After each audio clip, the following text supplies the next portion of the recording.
की। इसका मतलब मुझे इस जन्म में भगवत प्राप्ति पक्की हो जाएगी। ऐसा दृढ़ आशा रखनी चाहिए। आगे भगवान जैसा जाने, पर अपनी आशा में हम नकारात्मक सोच बिल्कुल ना लावें कि हमारा अगला जन्म होगा।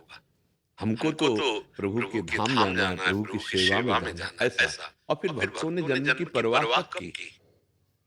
वो तो कह रहे हैं, यत्र यत्र मम जन्म कर्म नारके परमे पदे, अथवा चाहे नरक में रखो चाहे परम पद में रखो, पर राधिका रति निकुंज मंडली तत्र तत्र हृदय में विराजताम। हे प्रिया, जो आप अपनी सखियों के सहित, लाल जी के सहित हमारे हृदय में रहो, चाहे मुझे नरक दे दो चाहे जाए परम पद दे दो, मुझे कोई परवाह नहीं है। अर्थ न धर्म न काम रुचि गति न चाहो निर्वाण, जन्म जन्म रति राम पद या भगवान। भक्तों ने कभी जन्म को बुरा ही नहीं माना। मेरा जन्म हो लेकिन आपके अनुराग में हो। जे योनि जन्मों कर्म बस, तहाँ राम पद अनुराग। भगवान के चरण। तो हम कहते हैं ऐसी आशा ही क्यों रखे? हम साक्षात इसी जन्म में प्रभु के पार्षद बनकर उनकी संग सेवा में जाएंगे। ऐसी आशा रखिए कि प्रभु की आगे की बात वो जैसा चाहे वैसा करें। समझ रहे हैं आप? हिमांशु